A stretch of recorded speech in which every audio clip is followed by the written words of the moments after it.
What's up, guys?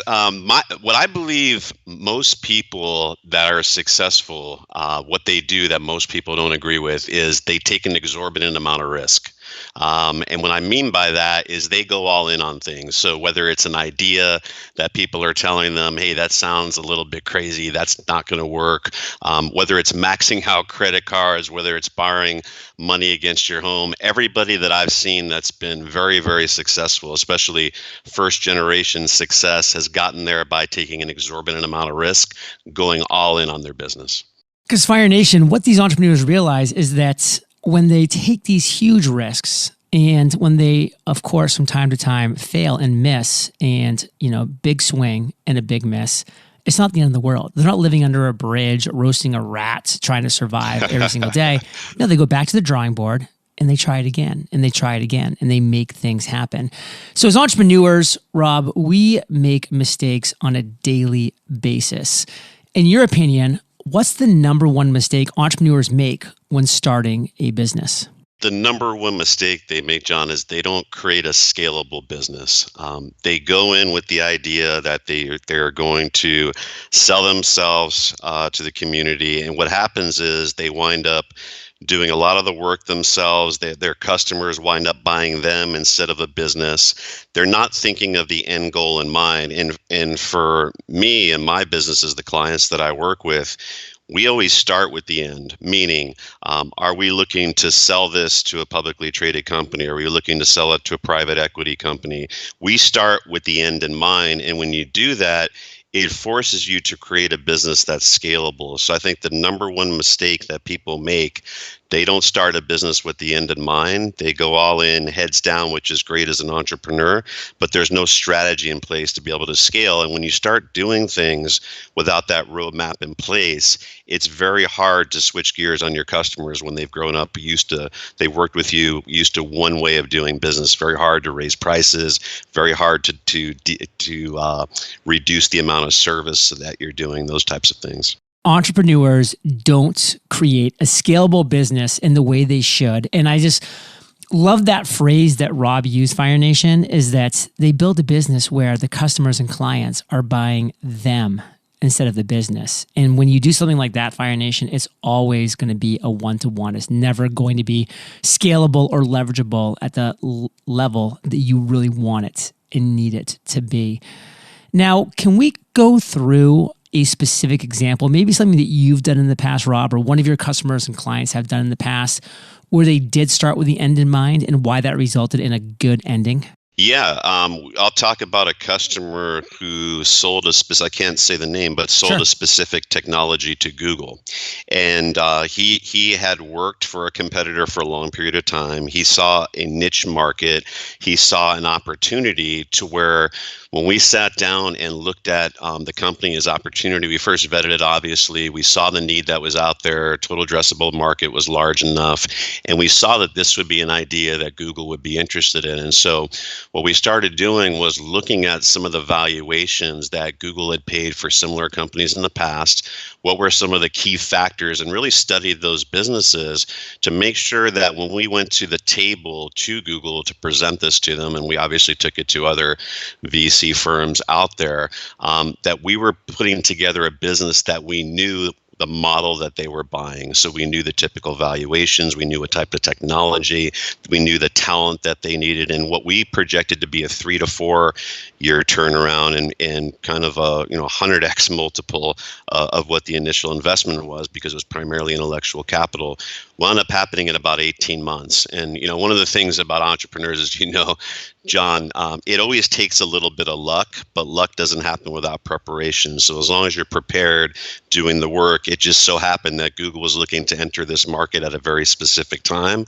We were in there and he was able to capitalize on that, because for him, that exit strategy of the end in mind being to Google is actually what he wound up doing. Wow. I mean, think about that, Fire Nation. Like, that is the process of what can happen when you start with that end in mind. Is there anything you wanted to end on that, Rob?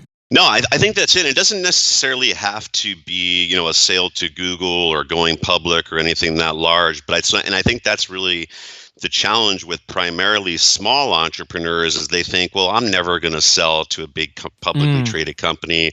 I'm never going to go public, and they cut themselves short.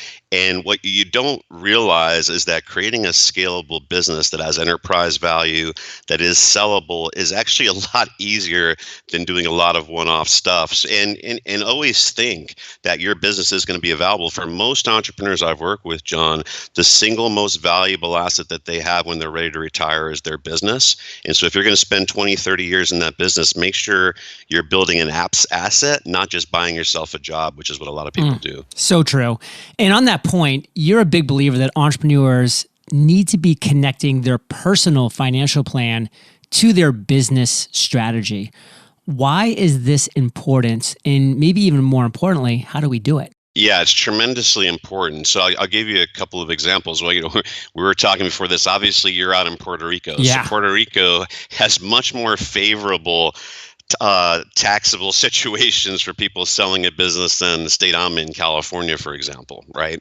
And so what I do with all my entrepreneurs prior to their exit, and some of them when they're starting their business, is we really take a look at a couple of things. Number one, what does their ideal lifestyle look like? Because at the end of the day, most of us, hopefully we love the work that we're doing, but we'd probably rather spend time with our spouse. We'd rather spend time with our children. We'd rather spend time with charities that we're involved with. But we're working because we need that cash flow to be able to support that lifestyle. But the idea with a business is, the idea with investing in general is, at some point in time, that business, when it's sold, the cash flow, the investment, when turned into a portfolio, is going to create enough passive income to be able to support that lifestyle, so you don't have to wake up and run that business every day.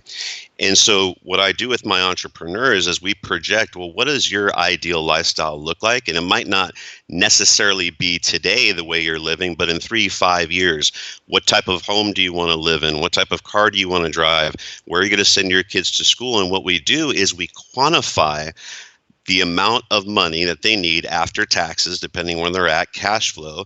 And then we also quantify, what does the business need to be worth in conjunction with any other investments we have? So there's a very specific goal to where they know, hey, when my business is worth 2 million or 5 million or 10 million, or maybe it's 20 million or more for some people, at that point in time, it could be converted to a passive stream of income where work optional is what happens for me at that point in time. And so, and then also in terms of planning, there's clients that we work with where when the business valuation is low, there's certain trusts and things of that nature. If you work with your financial planner, where you can put those shares of the business into there. And so if you're not going to take all that income for yourself, there's second generational wealth. Point being, John, is there's a lot of personal decisions and financial planning and entrepreneurs can really benefit from if they're looking to exit at some point in time. And so back to like what we were saying in the business, having that end in mind, when you go to sell, if someone makes you an unsolicited offer, for example, and your work optional number is 5 million and they're offering you 2 million, well, that's a non-negotiable, non-starting point, to where if they come in at 10 million, well, you're probably going to think a lot different than that. So what I always tell entrepreneurs, understand your personal financial number, connect that with your business. And then obviously we also know, John, that businesses usually fail because they run out of cash. And so if you're starting a new business and you're depending on every dollar that's coming in to support your personal lifestyle, that's going to be an issue when you get into a potential recession like we might be facing now or anything of that nature. So making sure that personal balance sheet is buffered and able to get you through any storm that your business might face.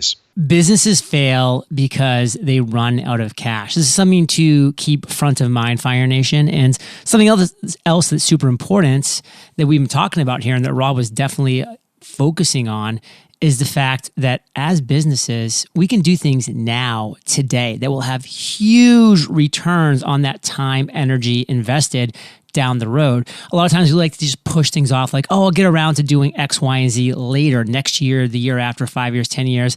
And then before you know it, you're like, wow, I never got around to do that thing. And if you were to look at the numbers of how that can affect the bottom line, the actual money that you'll be keeping from your business sale, from your business in general, it will be heartbreaking because it's just I'm not going to say it's a small number of things. I'm not going to say it's a small amount of work, but it's work that's very doable that can have massive exponential impact due to compounding and other factors down the road when you do things right the first time. And we're going to be talking about the key components to successfully scaling a business when we get back from thanking our sponsors. I don't have to tell you how quickly routine operations can become way overcomplicated once you start introducing different software programs into the equation. And as business owners, we don't have endless amounts of time to be Frankensteining our processes. So imagine if you could streamline those routine operations tasks like lead management, employee onboarding, or even customer support. That's what's awesome about Zapier. Zapier makes it easy to connect all your apps, automate routine tasks, and streamline your processes so you can free up your time. We use Zapier to help us with customer service follow-up to make sure our community feels taken care of and knows we're here to help. Ready to take your systems to the next level with the help of Zapier? Join the over 1.8 million people and businesses that use Zapier to streamline their work and find more time for what matters most. See for yourself why teams at Airtable, Dropbox, HubSpot, Zendesk, and thousands of other companies use Zapier every day to automate their businesses. Try Zapier for free today at zapier.com/fire. That's zapier.com/fire. Here at EO Fire, community has always come first. You know this, Fire Nation. But did you know entrepreneurs who focus on growing their community generate 235% more revenue in their first 90 days of business? Building a community requires a lot of effort, but there is a powerful tipping point where your community starts to fuel a network effect where your followers drive connection, conversation, and engagement for you. As an entrepreneur looking for the latest strategies in 2022 to grow your business, building an engaged community shouldn't even be a question. And lucky for you, the team at Thinkific have created a completely free course that will take you on the fast lane to creating your own thriving community. In this brand new course, you'll learn the A to Z steps for starting, launching, and growing a thriving community, what tools and tech you should use to build and run your community, 20 proven tactics that will get your community to drive itself. If you are committed to building a thriving community this year that will 2x your revenue, visit thinkific.com/EOF-access. That's THINKIFIC.com/EOF-access. Are you looking for a platform that's easy for your entire team to use and that also helps your business grow better? HubSpot is a CRM platform that's built to help businesses from startup to enterprise with tools and features teams actually use. Instead of wasting time trying to manage your software, what if you were actually uncovering customer data insights like the average time it takes your team to close a sale? HubSpot is here to make your work life easier with things like their Sales Hub. HubSpot's sales software ties all your data and tools together in one intuitive, easy-to-use platform so that you can close more deals without more tools. And their Marketing Hub, where you can build your entire marketing funnel to attract and convert more leads while keeping your sales team in the loop every step of the way. These are just a couple of the ways HubSpot eliminates friction, empowering your team to do their best work. Learn how HubSpot can make it easier for your business to grow better at HubSpot.com. Rob, we are back, and let's talk about a time when an entrepreneur has achieved some level of success and they know it's time and they're ready to both scale and grow. Can you share some of the key components to successfully scaling a business? I think the first thing is really having a framework that you're able to provide complete transparency or at least a moderate level of transparency to your employees, a level of accountability. And so for me, really, John, it starts at the beginning with the vision and mission of the company, right? Most people are coming to work for you, hopefully, because they believe in the bigger picture of what you're trying to do for your clients, for your customers. And, more than money is what's motivating them. And so when you have a vision and mission statement that people can get behind, they're inspired by, that's very, very important, because once they do that, it really comes down. The next step is to setting every year, like I'm sure most entrepreneurs do, is what are the strategic objectives that you have every single year? And we do those with our businesses annually, meaning a few different things. Number one, we always focus on top line revenue. How much revenue? Because we all need money to make sure that we're able to do things we need to do for our clients. Secondarily, what is the profit margins need to be? So, and it might be if you're a startup business, you don't necessarily believe you're going to be profitable in the first or second year, but what is the burn rate going to be? So you have your your top line, your burn rate, or your profit margins, and then what level of growth are you looking to have? Is that 20%, 50%, 100% for a newer company? So now when you set those strategic objectives for your companies, what we then do is we set KPIs, or key performance indicators. And so it's important now, your team has bought into the vision and mission. We said in order to be able to do these great things that we want to do as a corporation, here's what we need to do at the corporate level this year. And then what we start to do is we set KPIs. And so those KPIs are going to say, okay, sales team, we need to do $2 million this year in top line revenue. What is our internal sales team going to be doing? What is our external sales team going to be doing? How many calls are you going to be doing? So the KPIs then start getting set to each individual, but importantly are consistent with the strategic objectives of the overall company. So you see, when everyone knows here's what we need to do for the year, then everyone has their own role to play. And we know if we have 5 employees, 10 employees, or 50 employees, if one person is not hitting their KPIs, that impacts everybody. And so when you start to do those type of things, you get people tied in, you then set processes in place, you're then able to have quarterly reviews with people.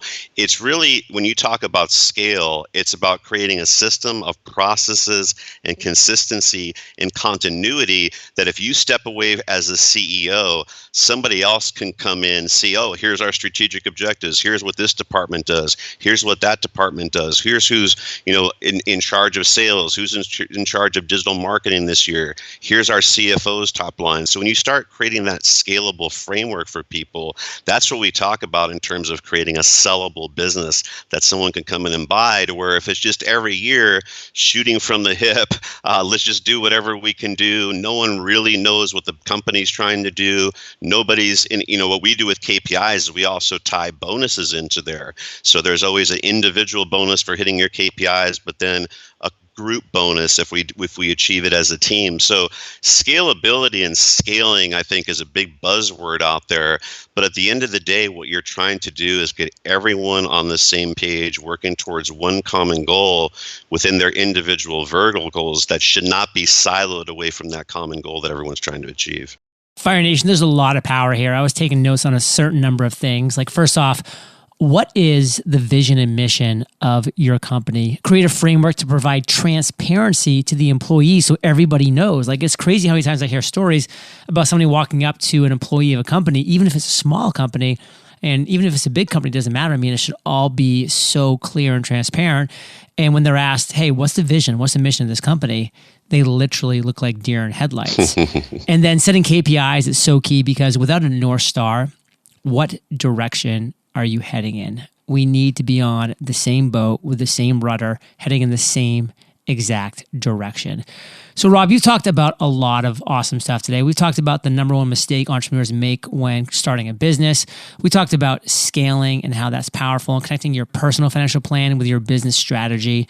So many good things today. What is the one thing you really want to make sure Fire Nation gets from everything we talked about here today? Share that one thing. I think it really comes down to having that strategic roadmap in place, whether you're starting a business or maybe you've been in business for 2 or 3 years and you're kind of bumping up against the ceiling and you don't know why.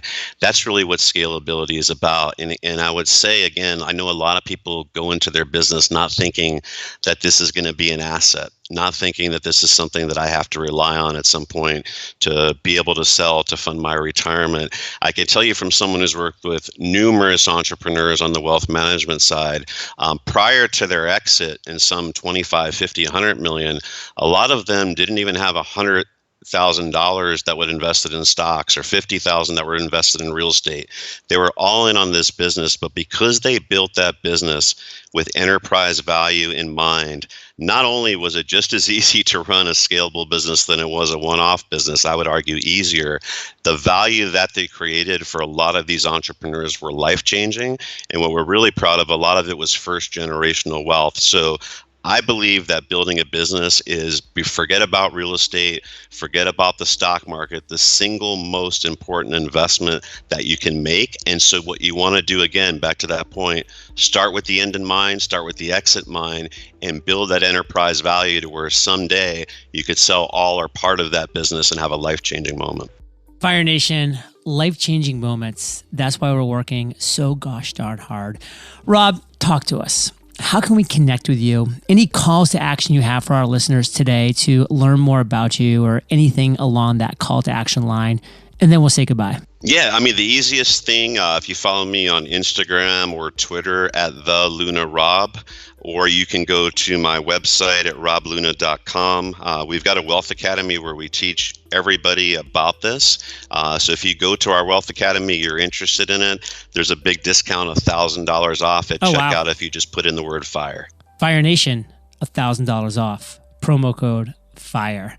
And you know, Fire Nation, you're the average of the 5 people you spend the most time with. You've been hanging out with RL and JLD today, so keep up the heat. Head over to eofire.com, type Rob in the search bar, and his show notes page will pop up with everything that we've talked about, key takeaways, links.